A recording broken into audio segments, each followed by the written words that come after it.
चलिए शुरुआत एक सवाल से करते हैं। एप्पल के स्टीव जॉब्स, फेसबुक के मार्क जुकरबर्ग और हॉलीवुड स्टार जूलिया रॉबर्ट्स, इन तीनों में क्या एक चीज कॉमन है? मतलब सोचने पर लगता है कि तीनों की दुनियाएं कितनी अलग हैं।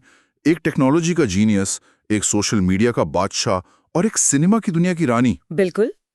लेकिन इन तीनों की जिंदगियों पर किसी न किसी मोड़ पर भारत के एक ही संत का बहुत गहरा असर पड़ा।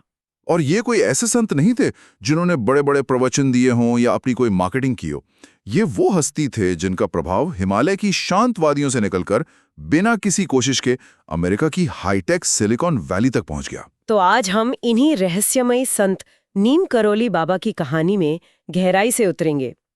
भक्त उन्हें प्यार से महाराज जी बुलाते थे। हमारे पास जो स्रोत हैं वो उनके जीवन, उनके कहे अनकहे चमत्कारों और उस वैश्विक प्रभाव की कहानी बताते हैं जिसने हार्वर्ड के एक प्रोफेसर को हमेशा के लिए बदल दिया। और दुनिया की सबसे बड़ी टेक्नोलॉजी कंपनियों की नींव में आध्यात्मिकता के बीज बो दिए। चलिए इस यात्रा को शुरू करते हैं और समझते हैं कि उत्तर प्रदेश के एक छोटे से गांव का ये संत, जिसने खुद कभी भारत नहीं छोड़ा, पूरी दुनिया के लिए प्रेरणा का स्रोत कैसे बन गया। तो सबसे पहले वहीं से शुरू करते हैं जहां से कहानी शुरू हुई।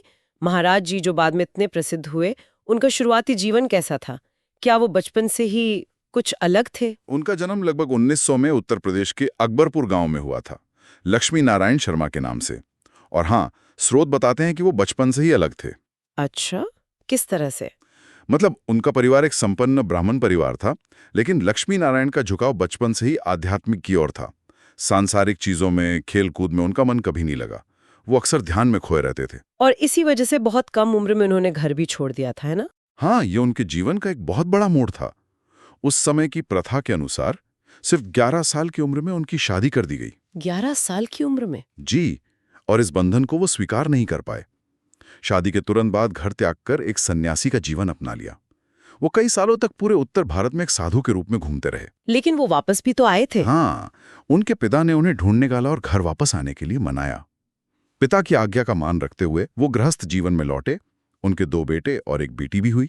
तो वो एक तरह से गृहस्थ संत के तरह रहे। बिल्कुल सही शब्द है।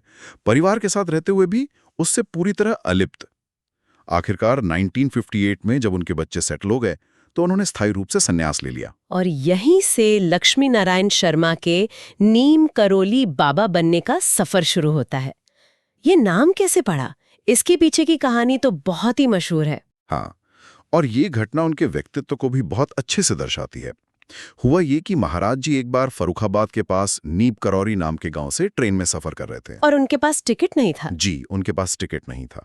तो टिकट चेकर आया, टिकट मांगा और टिकट ना होने पर उसने महाराज जी को अगले स्टेशन नीम करौरी में ट्रेन से उतार दिया। उन्होंने कुछ कहा नहीं? कोई विरोध नहीं किया? कुछ नहीं।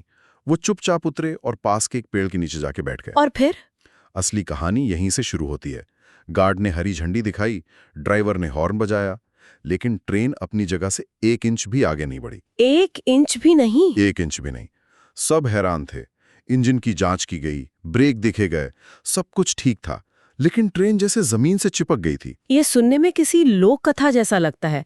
क्या स्रोतों में इस बात का कोई जिक्र है कि ये घटना कितनी प्रामाणिक है? और ये एक अच्छा सवाल है।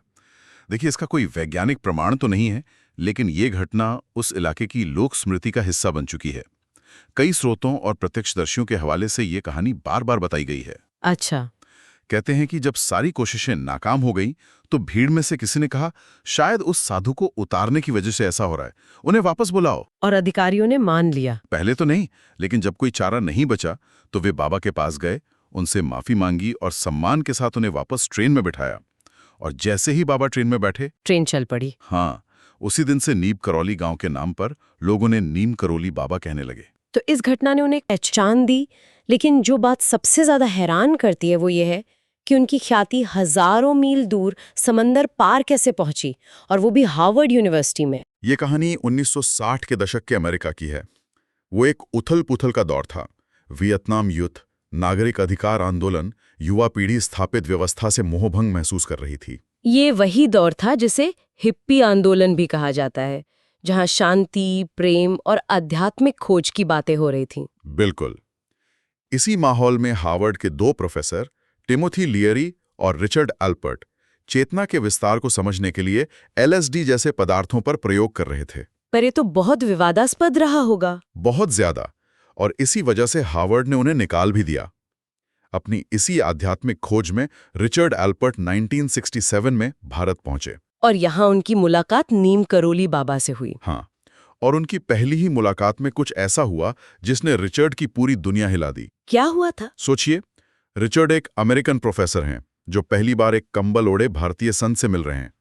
बाबा ने रिचर्ड की तरफ देखा, मुस्कुराए और सीधे उनके मन का सबसे गहरा राज बता दिया। क्या राज?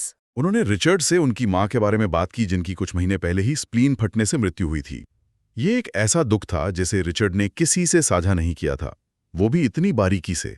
उस एक पल में रिचर्ड समझ गए कि ये कोई साधारण इंसान नहीं है। और इसी अनुभव के बाद वो प्रसिद्ध LSD वाली घटना हुई जिसने रिचर्ड एल्पर्ट की सोच को हमेशा के लिए बदल दिया। हाँ, रिचर्ड को लगा कि शायद बाबा ही वो व्यक्ति हैं जो LSD के रहस्य को समझ सकते हैं, तो उन्होंने इसे एक वैज्ञानिक प्रयोग की तरह देखा। मतलब उन्होंने बाबा को LSD दिया? जी, उन्होंने बाबा को योगी मेडिसिन बताकर LSD की 3 गोलियां दी। और ये कोई सामान्य डोज नहीं था। स्रोत बताते हैं कि ये करीब 915 माइक्रोग्राम था, जो एक सामान्य शक्तिशाली डोज से भी 9-10 गुना ज्यादा था। इतना ज्यादा डोज तो किसी को भी हिलाकर रख दे। कोई भी सामान्य व्यक्ति चेतना खो सकता था, लेकिन बाबा ने वो तीनों गोलियां मुंह में डाली, चबाईं और पानी के साथ निकल गए। और उन पर कोई असर नहीं हुआ, जरा सा भी नहीं। 1 मिनट, कोई असर नहीं हुआ? मतलब थोड़ी बेचैनी या चक्कर आना भी नहीं? ये तो मेडिकली लगभग असंभव लगता है। बिल्कुल। और यही बात रिचर्ड एल्पर्ट को हैरान कर गई। घंटों तक कोई भी शारीरिक या मानसिक बदलाव न देखकर वे समझ गए कि वे किसी सामान्य व्यक्ति के साथ नहीं बैठे हैं। तो इसका मतलब क्या था? कुछ घंटों बाद बाबा ने मुस्कुराकर रिचर्ड की ओर देखा और वो ऐतिहासिक वाक्य कहा, यह दवा दरवाजे तक ले जाती है, लेकिन प्रेम और भक्ति मंजिल तक। वाह! उस एक घटना से बाबा ने यह साबित कर दिया कि जिस अवस्था को रिचर्ड लैब में केमिकल से बनाने की कोशिश कर रहे थे, वो अवस्था उनके लिए सहज और स्थायी थी। रिचर्ड को समझ आ गया कि असली चेतना तो भीतर है। और महाराज जी ने उन्हें एक नया नाम दिया, रामदास, यानी राम का सेवक। और इसी रामदास ने अमेरिका लौटकर बी हियर नाउ नाम की किताब लिखी, जिसने तो जैसे पश्चिमी दुनिया में एक क्रांति ही ला दी, जी, योग और ध्यान को लेकर। हाँ, और यही किताब एक और मशहूर हस्ती को भारत खींच लाई, एप्पल के संस्थापक स्टीव जॉब्स। बिल्कुल। बी हियर नाउ से प्रेरित होकर स्टीव जॉब्स 1974 में अपने दोस्त डैन कोटके के साथ महाराज जी से मिलने कैंची धाम पहुंचे। लेकिन तब तक महाराज जी महासमाधि ले चुके थे। हाँ, कुछ महीने पहले ही सितंबर 1973 में उनकी मुलाकात नहीं हो पाई। लेकिन फिर भी कहा जाता है कि इस यात्रा ने उन्हें बदल दिया। कैसे? उनकी प्रत्यक्ष मुलाकात नहीं हुई, लेकिन बाबा का प्रभाव वहां की हवा में था। जॉब्स आश्रम में रुके, उन्होंने भारत में लगभग 7 महीने बिताए। यहाँ की शांति, सादगी, इसने उनकी सोच को पूरी तरह बदल दिया। उन्होंने यहाँ अंतर्ज्ञान, फोकस और सादगी का पाठ सीखा। हाँ, और कई लोग मानते हैं कि एप्पल की जो मिनिमलिस्ट डिजाइन है, उसका कनेक्शन कहीं न कहीं इसी आध्यात्मिक अनुभव से है। ये तो बहुत दिलचस्प कनेक्शन है। मतलब स्क्रीन से गैर जरूरी बटन हटाना, जटिल ऑप्शंस को छुपाना। बिल्कुल। ये सिर्फ डिजाइन नहीं, बल्कि टेक्नोलॉजी के माध्यम से यूजर के मन को शांत रखने का एक प्रयास था। इसकी प्रेरणा सीधे तौर पर कैंची धाम के अनुभव से आई। जॉब्स खुद कहते थे, अंतर्ज्ञान बुद्धि से ज्यादा शक्तिशाली है। हाँ, और ये सिलसिला सिर्फ जॉब्स पर ही नहीं रुका। फेसबुक के मार्क जुकरबर्ग ने भी जब कंपनी मुश्किल दौर से गुजर रही थी, तो स्टीव जॉब्स की सलाह पर कैंची धाम का दौरा किया था, ताकि वे कंपनी के विजन पर दोबारा फोकस कर सकें। जी, यहाँ तक कि हॉलीवुड स्टार जूलिया रॉबर्ट्स भी उनकी एक तस्वीर देखकर इतनी प्रभावित हुई कि उन्होंने हिंदू धर्म अपना लिया। ये दिखाता है कि उनका प्रभाव किसी एक पीढ़ी या इंडस्ट्री तक सीमित नहीं रहा। चलिए अब उन चमत्कारों की बात करते हैं जिनका जिक्र बार बार होता है। स्रोत बताते हैं कि ये सिर्फ जादुई घटनाएं नहीं थीं, बल्कि उनके प्रेम और करुणा की अभिव्यक्ति थीं। इसे समझने का सही तरीका यही है, उनका उद्देश्य कभी शक्ति प्रदर्शन नहीं था, बल्कि किसी की मदद करना था, जैसे उनकी मन पढ़ने की शक्ति। हाँ, इसके बारे में बहुत सुना है। भक्त बताते हैं कि वे अक्सर लोगों के मन की बात बिना पूछे ही जान लेते थे। अगर कोई भक्त हजारों मील दूर से ये सोचकर आता कि उसे आश्रम में पूरी सब्जी खाने को मिले, तो पहुंचते ही बाबा ठीक वही भोजन उसके सामने रखवा देते। और एक ही समय पर कई जगहों पर दिखने की बात भी कही जाती है। हाँ, इसे बायोलोकेशन कहते हैं। ये आध्यात्मिक सिद्धियों में से एक मानी जाती है। कई भक्तों ने ये अनुभव किया है कि उन्होंने बाबा को एक ही समय पर अलग अलग शहरों में देखा। और इन सब में सबसे ज्यादा जिक्र शारीरिक और भावनात्मक उपचार का मिलता है। हाँ, क्योंकि ये उनकी करुणा का सबसे प्रत्यक्ष रूप था। एक प्रसिद्ध कहानी है कि एक गांव में एक बच्चा बुरी तरह जल गया था। उसे बाबा के पास लाया गया। बाबा ने बस बच्चे पर अपना हाथ रखा और कहा वह ठीक हो जाएगा। कुछ ही घंटों में बच्चे के शरीर पर बिना किसी निशान के उसकी त्वचा वापस आ गई। ये सब सुनने में वाकई अलौकिक लगता है। अब बात करते हैं उनके जीवन के अंतिम पड़ाव की, जिसे मृत्यु नहीं बल्कि महासमाधि कहा जाता है। हाँ, संतों के लिए शरीर छोड़ने की प्रक्रिया को महासमाधि कहते हैं। इसका मतलब है महान समाधि।